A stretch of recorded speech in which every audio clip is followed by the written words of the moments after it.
Right now, folks, there's a very serious spiritual war going on in America. The battle between good versus evil, freedom versus oppression, the individual versus tyranny of the collective. And arguably, this war is far more important than any cultural war or political conflict, as salvation of mankind is at stake. And as of those with faith are ridiculed and forced to be private about their beliefs, the secular left is doing everything to wither down the Judeo-Christian values of this country. And what better place for them to radically transform the nation, obviously, than to start with your children. It's a trend, if you haven't noticed. The federal judge ruling this week that a Pennsylvania school district must allow a satanic club to meet. And guess what he based it upon? Yep. Free speech, the First Amendment. Our founding fathers must be rolling in their graves. And as you can see, all of a sudden, the left loves the Bill of Rights.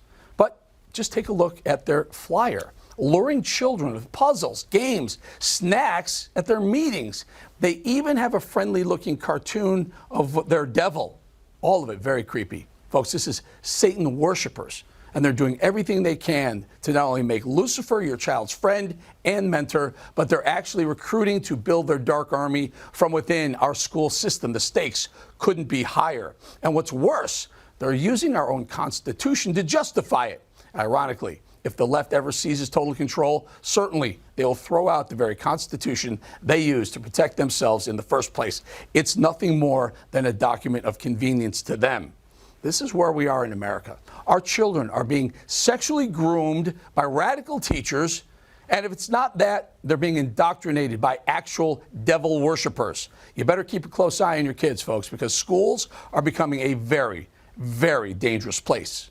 Join me now as host of the Quisha King Show and podcast Quisha King. Also here is pro-life leader Father Frank Pavone, and we have Stacy Langton, mother of 6 in Fairfax County, Virginia. Father Pavone, I got to start with you, my friend. Trans teachers grooming our children, Satan worshipers after school, dragging them into Satan meetings. It feels like the end of times, Father. Are we at the end of times? Well, we're certainly at a point that our founding fathers were very concerned about, not so much about attacks from the outside, but they were concerned in giving us the freedom that our constitutional republic gives us, whether we could handle that freedom. And when we see these Satanists, now they claim, oh, we're not worshiping the devil, we just want to assert personal autonomy. Well, listen, devil doesn't care about that. All he cares about is that you don't worship God. But we're a nation founded under God. So if they claim that they're adhering to some principles, fairness, personal freedom, and whatnot, without God, why should you follow those principles? What is going to hold you to the principles you claim to embrace? And that's the problem. It implodes upon itself as soon as you take God out of the equation. Yeah, and Quisha, as a mom, parent, your kids go to school and they got these trans teachers like grooming them, sexually grooming them, and then after school they're going to go. What the heck is happening in our schools? Well, Eric, I've been saying it for quite some time that we need to get our children out of these indoctrination camps, formerly known as public schools, because as we can see, by the day, by the hour, by the minute, they get worse and worse. They're not letting up. We conservatives or people, Christians, believers, we're the ones we say, we have a set of morals that we want to live by and that we should live by. The left or those, the secular world, they never claim to have a set of morals that they want to live by. So they can use those morals against us, like they use the free speech. They say, well, that's, it's free speech, right? Let's just use that. And so I say, get your children out so that you can be sure that these people who claim that they're not, we're not teaching them to worship Satan. Well, I don't know why you would call your club Satan, a Satan club, if you're not planning on teaching them to worship Satan. But I would say get your children out so you can be sure that none of these ideas get into their spirit and get into their minds. Stacy Langton, mom of 6, it's got to be scary for you, is it? Well, I think President Trump called it correctly when he said about a week or two ago that this is the final battle. It really is, and it is a spiritual war. We should never forget that.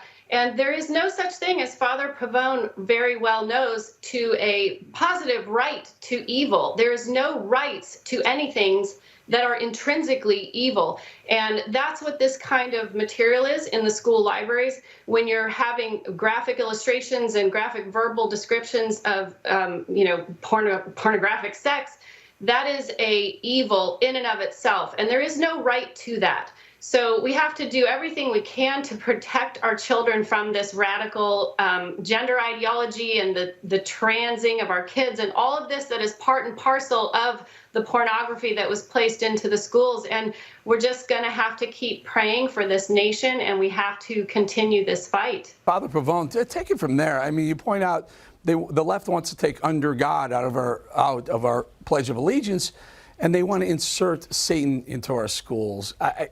We got to fight back. How do we do it? Eric, I think in fighting back, we've got to acknowledge the political reality here.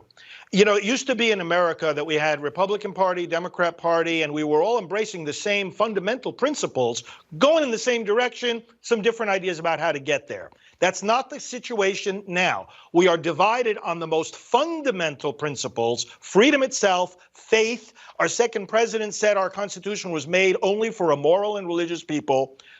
We got to face the fact the Democrat Party has abandoned that.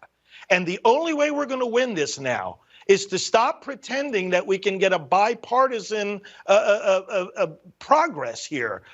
There's no bipartisan protection of freedom anymore. We have got to vote every Democrat out of office. Yeah. And that's going to be the way we win as we go into the elections of 23 and 24. Yeah, and Quisha, you've since the days of the Virginia, when the parents were pushing back, you pushed back at the school board level. But man, do you do this for this too, Quisha? I think I continue to say the same thing that I've been saying. I think we do need to. I'm kind of not done with the school boards, but it's just, that's a very long battle. And like the father just said, I think we need to face the facts that this is where we really are, and that we need to vote out every single Democrat, because they do not have our best interests at heart. And let's face the other fact. Some of the Republicans don't either. I mean, it's the uniparty in some places. We don't want that. And so we're not about that here. I'm sorry to cut you off, Quisha. I want to get Stacy one more second. Control and put that full screen up of that devil little flyer thing that they put up. Stacy, they won't let kids see a Joe Camel smoking a cigarette because they think it'll affect them adversely. But they're going to drag these kids into a after-school party for this right here. Right, and they'll also show them, graphic cartoon illustrations of, deeply pornographic sex acts. And I will say, I'm not done with the school boards. I'm actually going to be speaking at the school board meeting on May 11th here in Fairfax County, and I'm bringing yet another unbelievably horrific graphic illustrated novel that is on par, if not worse, with genderqueer in terms of its aberrant depictions of sex. So I'm not done fighting. I'm going to keep fighting, and your audience can follow my fight on porn in schools at Twitter at MamaGrizzly.org. There you go, guys. Our kids are worth it. They're worth the fight. Father Frank Pavone, Stacy Langton, and Quisha King, thank you for being here. Thank you. Okay, folks, coming up, remember when New York